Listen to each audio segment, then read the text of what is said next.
Hello ପିଲାମାନେ, ମୋର YouTube ଚ୍ୟାନେଲକୁ ତୁମମାନଙ୍କୁ ସ୍ୱାଗତ। ଆଜି ଆମେ ତୁମ ଅଷ୍ଟମ ଶ୍ରେଣୀ ଭାଷା କାର୍ଯ୍ୟ ପୁସ୍ତିକାର କାର୍ଯ୍ୟ ଫର୍ଦ୍ଦ 3 ଆଲୋଚନା କରିବା। ବିଷୟ ଗୁରୁ ଶିଷ୍ୟ ସମ୍ପର୍କ। ଲେଖକ ଶତ୍ରୁଘ୍ନ ନାଥ। ତା ପୂର୍ବରୁ ମୁଁ କହି ରଖେ, ମୋର ଏହି ଚ୍ୟାନେଲରେ ତୁମ ଗଣିତ କାର୍ଯ୍ୟ ପୁସ୍ତିକାର ଭିଡ଼ିଓ ସବୁ ଅପଲୋଡ ହୋଇଛି। ତୁମେ ଯଦି ଦେଖିନାହଁ, ହୋମ୍ ପେଜକୁ ଯାଇ ଭିଡ଼ିଓ ସବୁ ଦେଖିପାରିବ ଏବଂ ଚ୍ୟାନେଲକୁ ସବସ୍କ୍ରାଇବ କରି ଆଗାମୀ ଭିଡ଼ିଓର ନୋଟିଫିକେସନ ପାଇପାରିବ ଏବଂ ହେଲ୍ପଫୁଲ ଭିଡ଼ିଓ ସବୁ ଦେଖିପାରିବ। ଶିକ୍ଷଣ କାର୍ଯ୍ୟ 1। ଆସ ତଳ ଅନୁଚ୍ଛେଦଟିକୁ ପଢ଼ିବା।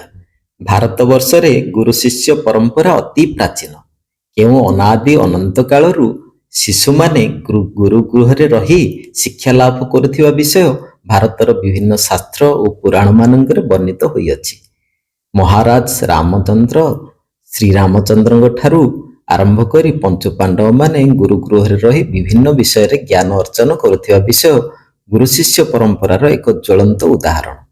ଗୁରୁ ସର୍ବଦା ନିଜ ଗୃହରେ ଶିଷ୍ୟମାନଙ୍କୁ ସଦାଚାର, ସତ୍ଚିନ୍ତା, ସତ୍ ଚରିତ୍ର ଗଠନ ଓ ସାମାଜିକ ଗୁଣାବଳୀର ବିକାଶ ନିମନ୍ତେ ଶିକ୍ଷା ପ୍ରଦାନ ଉପରେ ଗୁରୁତ୍ୱ ଆରୋପ କରିଥାନ୍ତି। ଗୁରୁ ଶିକ୍ଷାଦାନରେ ଅସଫଳ ହେଲେ ଆତ୍ମଚିନ୍ତନ କରିଥାନ୍ତି। ସଦାସର୍ବଦା ନିଜର ସଦ୍ଗୁଣ ଗୁଡ଼ିକ ଶିଷ୍ୟମାନଙ୍କ ପାଖରେ ପ୍ରତିଫଳିତ ହେବା ପାଇଁ ଚେଷ୍ଟା କରିଥାନ୍ତି। ଗୁରୁ ସର୍ବଦା ଶିଷ୍ୟମାନଙ୍କ ଠାରେ ଶ୍ରେଷ୍ଠତ୍ୱ ପ୍ରତିପାଦିତ କରିବା ପାଇଁ ସ୍ୱପ୍ନ ଦେଖିଥାନ୍ତି। ଶିଷ୍ୟମାନେ ମଧ୍ୟ ଗୁରୁଙ୍କ ପ୍ରତିଟି ଆଦେଶକୁ ଅନୁପାଳନ କରିବା ପାଇଁ ଚେଷ୍ଟା କରନ୍ତି। ଗୁରୁମାନେ ସମାଜକୁ ଠିକ୍ ମାର୍ଗରେ ପରିଚାଳିତ କରିବା ପାଇଁ ଉପଦେଶମାନ ପ୍ରଦାନ କରିଥାନ୍ତି। ତେଣୁ ସମାଜରେ ଗୁରୁମାନଙ୍କର ସ୍ଥାନ ସଦାସର୍ବଦା ଉଚ୍ଚରେ। ସେଥିପାଇଁ ତ କୁହାଯାଇଛି, ଗୁରୁ ବ୍ରହ୍ମା ଗୁରୁ ବିଷ୍ଣୁ ଗୁରୁଦେବ ମହେଶ୍ୱର ଗୁରୁ ସାକ୍ଷାତ୍ ପରମ ବ୍ରହ୍ମ ତସ୍ମୈ ଶ୍ରୀ ଗୁରବେ ନମଃ। ଶିକ୍ଷଣ କାର୍ଯ୍ୟ 2। ଆସ ଉତ୍ତର ଲେଖିବା। ପ୍ରଶ୍ନ କ। ଭାରତବର୍ଷରେ କେଉଁ ପରମ୍ପରା ଅତି ପୁରୁଣା ଅଟେ? କେଉଁ ପରମ୍ପରା ଅତି ପୁରୁଣା ଅଟେ? ଭାରତବର୍ଷରେ ଗୁରୁ ଶିଷ୍ୟ ପରମ୍ପରା ଅତି ପୁରୁଣା ଅଟେ। ବର୍ତ୍ତମାନ ଯିବା ପ୍ରଶ୍ନ ଖ। ଅତୀତରେ ଶିଶୁମାନେ କେଉଁଠାରେ ରହି ଶିକ୍ଷା ଲାଭ କରୁଥିଲେ? କ'ଣ ଲେଖିବା? ଅତୀତରେ ଶିଶୁମାନେ ଗୁରୁଗୃହରେ ରହି ଶିକ୍ଷା ଲାଭ କରୁଥିଲେ। ହେଇଗଲା। ଅତୀତରେ ଶିଶୁମାନେ ଗୁରୁଗୃହରେ ରହି ଶିକ୍ଷା ଲାଭ କରୁଥିଲେ। ପ୍ରଶ୍ନ ଗ କ'ଣ ଦେଇଛି ଦେଖିବା। ଗୁରୁମାନେ ଶିଷ୍ୟମାନଙ୍କୁ କେଉଁ ସବୁ ବିଷୟରେ ଶିକ୍ଷାଦାନ ଦେଉଥିଲେ?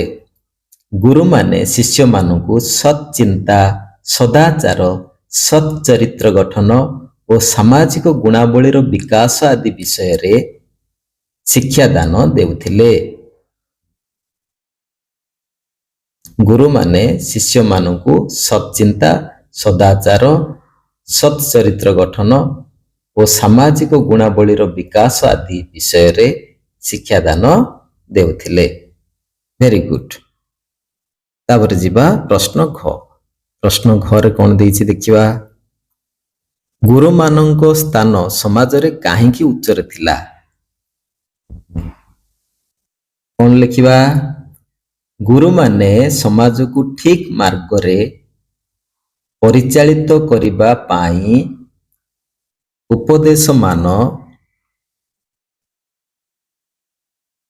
ପ୍ରଦାନ କରୁଥିଲେ। ତେଣୁ ସେମାନଙ୍କ ସ୍ଥାନ ସମାଜରେ ଉଚ୍ଚରେ ଥିଲା। Very good. Next 1 number. ଗୁରୁ ସର୍ବଦା କେଉଁ ବିଷୟରେ ସ୍ୱପ୍ନ ଦେଖୁଥିଲେ? ଲେଖ। ଗୁରୁ ସର୍ବଦା ଶିଷ୍ୟମାନଙ୍କ ଠାରେ ଶ୍ରେଷ୍ଠତ୍ୱ ପ୍ରତିପାଦିତ କରିବା ପାଇଁ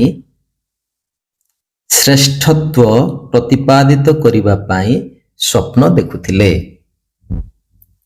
ହେଇଗଲା। ଆରେ ବାଃ, ମୋର ତ ସରିଗଲା 2 ନମ୍ବର ଶିକ୍ଷଣ କାର୍ଯ୍ୟ। ବର୍ତ୍ତମାନ ଯିବା ଶିକ୍ଷଣ କାର୍ଯ୍ୟ 3। କ ସ୍ତମ୍ଭର ଶବ୍ଦ ସହ ଖ ସ୍ତମ୍ଭର ସମାର୍ଥବୋଧକ ଶବ୍ଦକୁ ଗାର ଟାଣି ଯୋଡ଼ିବା।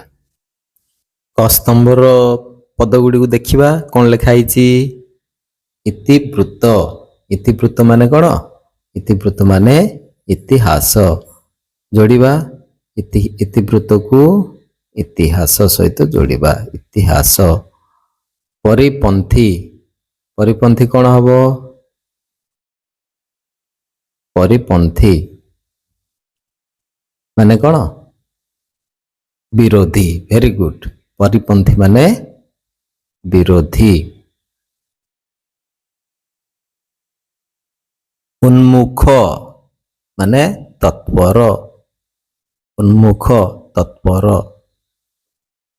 ସ୍ୱୀୟ। ସ୍ୱୀୟ ମାନେ କ'ଣ? ନିଜର। ସ୍ୱୀୟ ମାନେ ନିଜର। ସଂସ୍କୃତି। ସଂସ୍କୃତି ମାନେ ଲୋକଚଳଣୀ। ଲୋକଚଳଣୀ। ବର୍ତ୍ତମାନ ଯିବା ଶିକ୍ଷଣ କାର୍ଯ୍ୟ 4। କ'ଣ ଦେଇଛି ଦେଖିବା? ଆସ ତଳେ ଦେଇଥିବା ବାକ୍ୟ ଗୁଡ଼ିକରେ ନାମକୁ ବୁଝାଉଥିବା ଶବ୍ଦ ତଳେ ଗାର ଦେବା। ଠିକ ଅଛି, ଦେଖିବା କରେ କ'ଣ ଅଛି? ଗୋପବନ୍ଧୁ ଜଣେ ଦେଶଭକ୍ତ ଥିଲେ। ନାମକୁ କୋଉଟା କେଉଁ ପଦଟି ବୁଝଉଛି? ଗୋପବନ୍ଧୁ। ଗୋପବନ୍ଧୁ ତଳେ ଗାର ଦବା।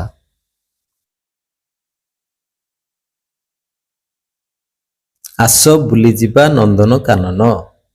ନନ୍ଦନକାନନ। ଦଶରଥଙ୍କର 3ଟି ରାଣୀ ଥିଲେ। ନାମକୁ କେଉଁଠି ବୁଝଉଛି? ଦଶରଥ। ଗୋମାତାଙ୍କ ମଧ୍ୟରେ କାମଧେନୁ ଶ୍ରେଷ୍ଠ। କାମଧେନୁ ହେଇଗଲା। ବର୍ତ୍ତମାନ ଯିବା ଶିକ୍ଷଣ କାର୍ଯ୍ୟ 5। କ'ଣ ଦେଇଛି ଦେଖିବା? ଆସ ବର୍ତ୍ତମାନର ଗୁରୁ ଶିଷ୍ୟ ସମ୍ପର୍କ ବିଷୟରେ 5 ଧାଡ଼ି ଲେଖିବା। ତାହେଲେ ବର୍ତ୍ତମାନର ଯୋଉ ଗୁରୁ ଶିଷ୍ୟ ସମ୍ପର୍କ ଅଛି ସେ ବିଷୟରେ ଆମେ 5 ଧାଡ଼ି ଲେଖିବା। ତାହେଲେ ମୁଁ ଏବେ ଲେଖି ଦଉଛି, ପିଲେ ଦେଖ, ତୁମର ମନରୁ ମଧ୍ୟ ତୁମେ ଲେଖିପାରିବ।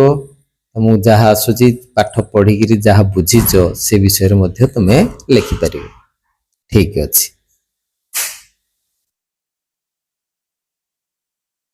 ବର୍ତ୍ତମାନ ମୁଁ ତୁମକୁ ମନେ ପକାଇ ଦେବାକୁ ଚାହେଁ, ମୋ ଚ୍ୟାନେଲରେ ଗଣିତ, ଓଡ଼ିଆ ଏସବୁର କାର୍ଯ୍ୟଫର୍ଦ୍ଦ ଗୁଡ଼ିକର ସମାଧାନ ଅପଲୋଡ଼ ହୋଇଛି।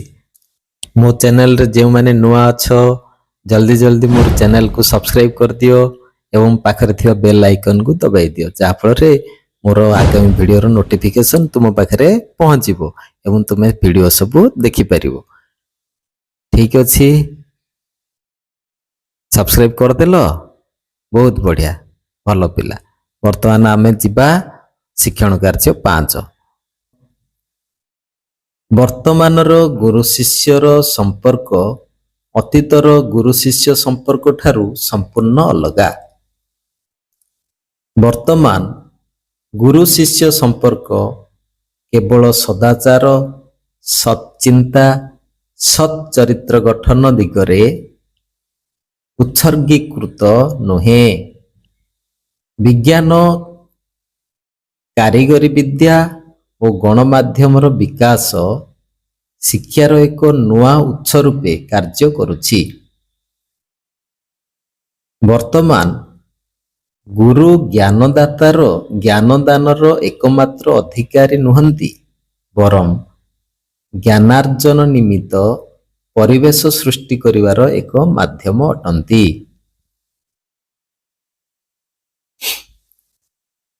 ଲେଖିଲ? ବର୍ତ୍ତମାନ ଗୁରୁ ଜ୍ଞାନଦାନର ଏକମାତ୍ର ଅଧିକାରୀ ନୁହନ୍ତି, ବରଂ ଜ୍ଞାନାର୍ଜନ ନିମିତ୍ତ ପରିବେଶ ସୃଷ୍ଟି କରିବାର ଏକ ମାଧ୍ୟମ ଅଟନ୍ତି। ଗୁରୁ ଶିଷ୍ୟ ସମ୍ପର୍କ କଠୋର ଏବଂ ଶିକ୍ଷକ କେନ୍ଦ୍ରିକ ନ ହୋଇ ସହାୟକ, ସହଯୋଗୀ ଏବଂ ଆନନ୍ଦଦାୟୀ ହେବା ଉଚିତ। ଭିଡ଼ିଓଟି ଶେଷ ପର୍ଯ୍ୟନ୍ତ ଦେଖିଥିବାରୁ ବହୁତ ବହୁତ ଧନ୍ୟବାଦ। ଏଠି ଶିକ୍ଷଣ କାର୍ଯ୍ୟଟି ସରିଲା। ପୁଣି ଦେଖା ହେବା ଆଗାମୀ ଭିଡ଼ିଓରେ। Till then, bye bye. Keep learning. Thank you.